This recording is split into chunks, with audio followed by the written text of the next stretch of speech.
Voilà par exemple un premier cliché.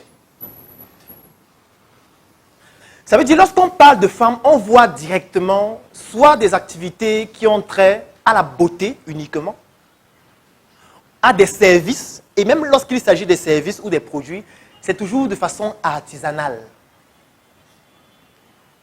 Ça veut dire avec toute la dégradation de la valeur que ces services représentent en réalité.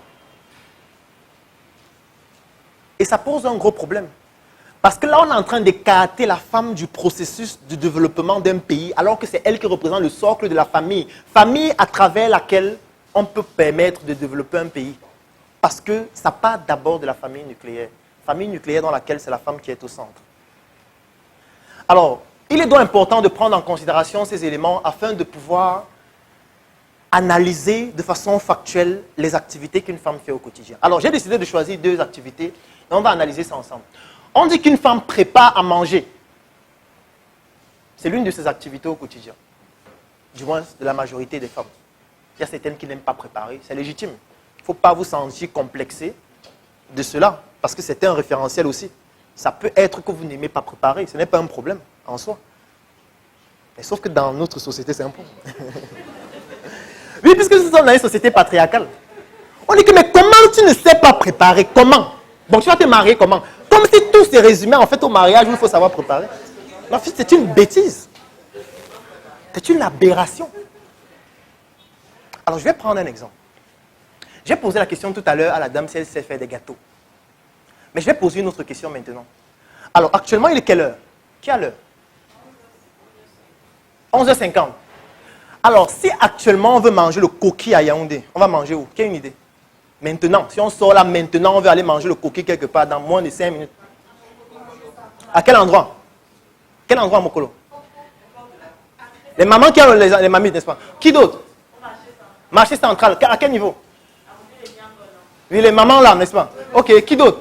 On mange le coquille où? Ok, d'accord. Maintenant, je vais vous poser une autre question. Qui dans cette salle sait faire le coquille? Vous ne trouvez pas que vous êtes criminel? En fait, c'est ça.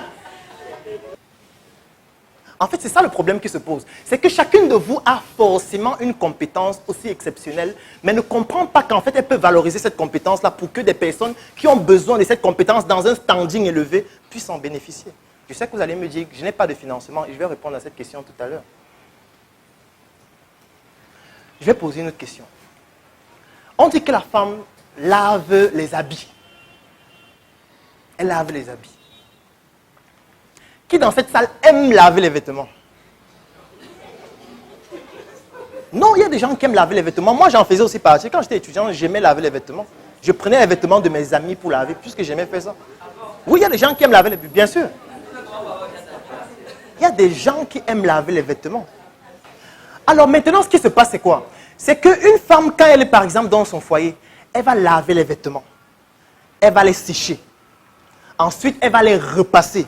Elle va bien les plier ou bien les cintrer. Parfois, même encore dans le plastique pour rendre solide une famille, c'est aussi par la femme que ça doit passer. Donc, il est important de comprendre qu'en fait, toutes les activités que la femme fait au quotidien, de façon naturelle, en fait, c'est de l'argent qu'elle pourrait gagner. Mais la seule chose qu'il faut faire pour réellement gagner cet argent, c'est d'augmenter votre valeur perçue. Et ne pas le faire comme ces mamans qui vendent au bord de la route. Je ne suis pas en train de dire qu'elles ne doivent plus vendre. Mais on peut le faire différemment. En améliorant sa valeur perçue. En améliorant la valeur qu'on a de soi-même. Parce que si soi-même on ne perçoit pas quelle est sa réelle valeur, on ne peut pas transmettre une valeur perçue importante aux autres. Donc dès aujourd'hui, vous devez vous poser la question, quelles sont les tâches que je fais au quotidien? Vous identifiez chacune de ces tâches. Et vous vous posez la question, est-ce que je ne peux pas transformer cette tâche en argent, même si c'est de façon ponctuelle? Est-ce que je ne peux pas créer un système qui permet à ce que des gens viennent bénéficier de cette tâche-là et me donnent de l'argent? Pour que je ne sois plus une mendiante en réalité. Je tiens à vous préciser que les femmes qui sont âgées de plus de 53 ans, lorsqu'elles préparent le tarot, comparé aux femmes de moins de 25 ans, et même de 30 ans parfois, c'est totalement différent, même lorsqu'elles appliquent la même recette. Totalement différent. D'ailleurs, ça se vérifie avec tous les plats. Parce que si je vous donne les ingrédients d'un gâteau, je vous donne une vidéo qui explique comment faire le gâteau avec toute la notice. Et je donne à 4 personnes de faire ce gâteau avec les mêmes ingrédients achetés au même endroit, le gâteau sera différent. Même si je vous donne les mêmes ustensiles de cuisine, le gâteau sera différent. Pourquoi? Parce qu'en plus des ingrédients, il y a une spécificité individuelle qu'on ne peut pas copier, qui découle de votre expérience et de la finesse que vous avez pu développer tout au long de votre parcours, qui fait en sorte que la manière même dont vous allez tourner la pâte va faire en sorte que le goût change. Et on ne peut pas copier ça.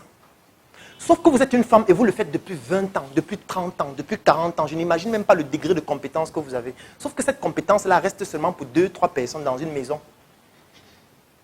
Il y a des